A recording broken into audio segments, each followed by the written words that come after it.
Very basic Bible, quick read through Esther chapter 7. This is getting good.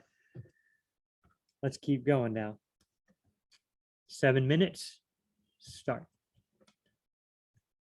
The courier, a copy of the edict to be issued as law in each of every province was published to all the peoples, so that the Jews would be ready for this day to avenge themselves on their enemies. The couriers, hurrying and speeded by the king's command, left, riding on the royal relay horses, and the decree was issued at the citadel of Susa. Then Mordecai went out from the presence of the king in a royal robe of violet and white, with a large crown of gold and a garment of fine linen and purple. And the city of Susa shouted and rejoiced because it was filled with Jews. Remember, the Jews were in exile. A lot of them had been exiled to various places. There must have been a lot of Jews in Susa. For the Jews there were light, joy, jubilation, and honor. In each and every province and in each and every city, wherever the king's commandment and his decree arrived, there was joy and jubilation for the Jews, a feast and a holiday, and many among the peoples of the land became Jews because the dread of the Jews had fallen on them. Convert to Judaism, because I don't want to attack the Jews. The Jews are going to attack us, and they've got God, the God of heaven and earth, on their side. This is good stuff, man. This is awesome. Now in the 12th month, that is the month of Adar, on the 13th day, when the king's command and edict were to be put into effect, one edict, everybody, if you're not a Jew, attack all the Jews and kill them and take their spoil. The other edict, Jews, defend yourself against them, kill them and take their spoil. Let's see what happens. On the days when the enemies of the Jews hoped to gain mastery over them, it turned out to the contrary, so that the Jews themselves gained mastery over those who hated them. The Jews assembled in their cities throughout the provinces of King Ahasuerus to attack those who sought to harm them, and no one could stand against the Jews because the dread of them had fallen on all the people. Even all the officials of the provinces, the satraps, the governors, and those who were doing king's business, who were supporting the Jews because the dread of Mordecai had fallen on them. Remember, many people became Jews that day. For Mordecai was great in the king's house, and the news about him spread throughout the provinces. For the man Mordecai became greater and greater. So the Jews struck all their enemies with the sword, killing and destroying, and they did as they pleased to those who hated them. At the citadel in Susa, the Jews killed and eliminated 500 men, and they killed Parshandatha, Dalphon, Espatha, Poratha, Adalia, Aridatha, Parmashtha, Arissa, Aridai, and Valatha, the 10 sons of Haman, the son of Hamadatha. Okay, so those are the 10 sons of Haman. That's why they're naming them. The 10 sons of Haman, the son of Hamadatha, the Jews' enemy. But they did not lay hands on their plunder. So they did take Haman's sons' plunder. Okay. On that day, the number of those who were killed at the citadel of Susa was reported to the king. And the king said to Queen Esther, the Jews have killed and eliminated 500 men and the 10 sons of Haman, the citadel in Susa. What they have done in the rest of the king's provinces.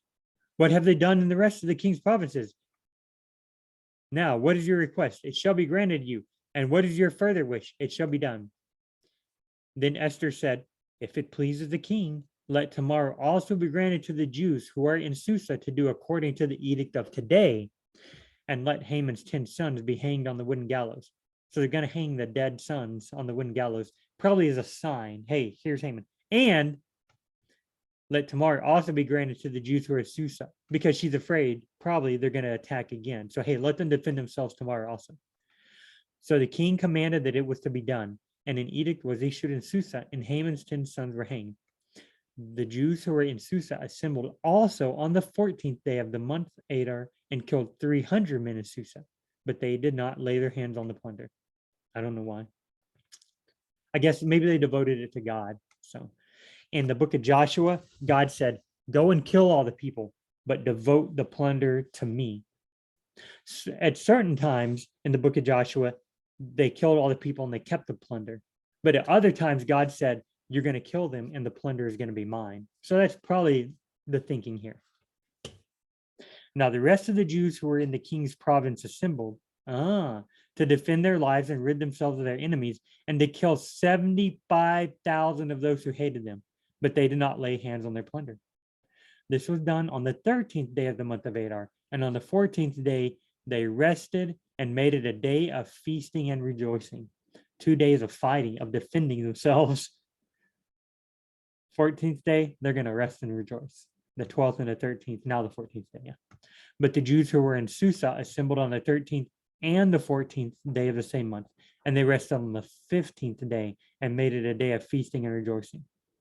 I'm guessing that in Susa, the capital of the king, people were so much more fiercely loyal to the king. They were like, no, we're going to keep fighting. So they fought for 3 days. But the Jews prevailed, it seems.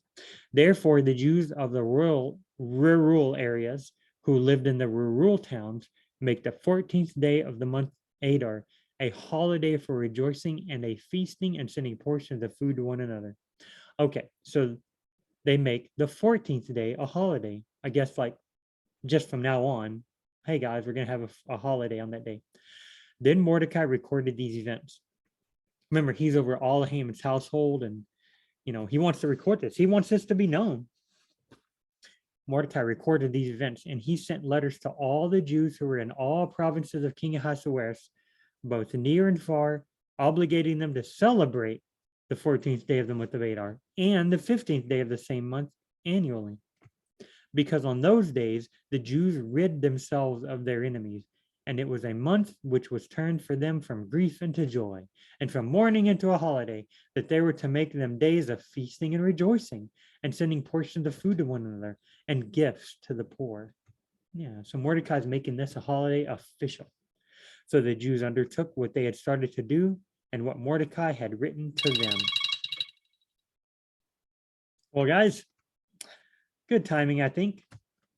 Remember, scroll down, and just below the video and just above the comments, you'll see links to teachings, detailed, long teachings, verse by verse teachings of every book on the Bible, including the book of Esther. All right, guys, we'll see y'all on the next Very Basic Bible. Hey, guys, Very Basic Bible, reading through Esther. We're almost done. This might be the last one. We'll see. Can we get it done in 7 minutes? Verse 24, chapter 9. For Haman, the son of Hammedatha, the Agagite, the adversary of all the Jews, had schemed against the Jews to eliminate them, and had cast pur, that is the lot, to disturb them and eliminate them. But when it came to the king's attention, he commanded by letter that his wicked scheme, which he had devised against the Jews, was to return on his own head, and that he and his sons were to be hanged on the wooden gallows. Therefore, they called these days Purim, after the name pure. I am is how you plural something. So the days of pure or Purim, multiple days. Yeah. And because of these instructions in this letter, both what they had seen in this regard and what had happened to them, the Jews established and made a custom for themselves, their descendants, and for all those who allied themselves with them, so that they would not fail to celebrate these 2 days according to their regulation and according to the time appointed annually.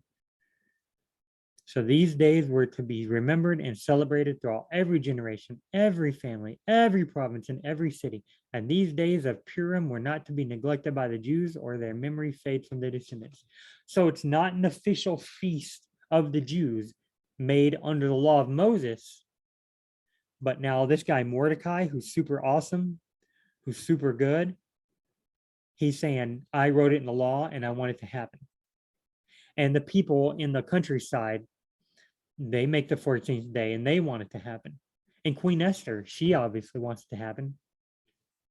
So they're going to just keep celebrating it. So now it's not a feast day of the Jewish calendar from the Torah, from the calendar of Moses. It's not one of those 3 feast days, but it is a 4th later added feast day. So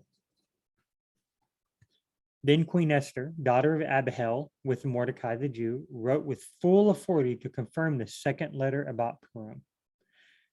He, Mordecai, sent letters to all the Jews to the 127 provinces of the king of Ahasuerus, namely words of peace and truth, to establish these days of Purim at their appointed times, just as Mordecai the Jew and Queen Esther had established for them, and just as they had established for themselves and for their descendants with instructions for their times of fasting in their mourning. They take a lot of time. They sent this to there and they sent that to there according to the instructions, according to this, according to the days of this, that, and the other. Man, oh, they're very wordy. The command of Esther established these customs for Purim, and it was written in the book.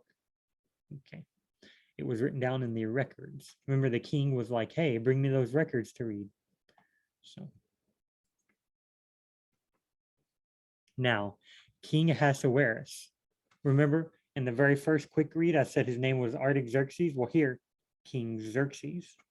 King Xerxes. There is a king named Artaxerxes. Maybe it's the same one. I'm not entirely sure. Do a Bible study along. Who is King Artaxerxes? Now, King Ahasuerus imposed a tax on the land and the coastlands of the sea, and every accomplishment of his authority and power, and the full account of the greatness of Mordecai with which the king had honored him.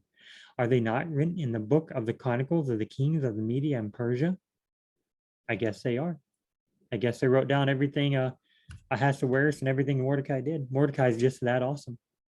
For Mordecai the Jew was second only to King Ahasuerus, and great among the Jews, and in favor with his many kinsmen, one who sought the good of his people, and one who spoke for the welfare of the entire nation. That's it. We're done with Esther. Mordecai, it makes me think of Joseph and the king of Egypt. He was second only to the king of Pharaoh, and he made the land great. And because of him, the Jewish race did not perish. Because in the time of King Joseph of Joseph, the second in command of Pharaoh in Egypt, during his time there was a great famine, and everybody was threatened to die. But Joseph was put in charge, second only to Pharaoh, and then he built up stores of food, and they were able to survive the 7 years of famine. And whenever the Jewish people came down, Joseph said, hey, these are my people, Pharaoh, take care of them. Pharaoh took care of them. Very similar story. It's kind of cool how that happens. So, okay, guys, we'll go ahead and stop right here for this Bible quick read. Thank you for reading along. Again, remember, scroll down in the comments, scroll down under the YouTube video. Just before you get to the comments, you'll see a description of the video. In the description, there are several links to detailed exegetical, hermeneutic, scholarly, smart people, verse by verse, all that stuff. You want longer Bible teaching than what we just went through really quickly? That's where you'll get it from. You have lots to choose from. Okay, guys, we'll see y'all in the next very basic Bible.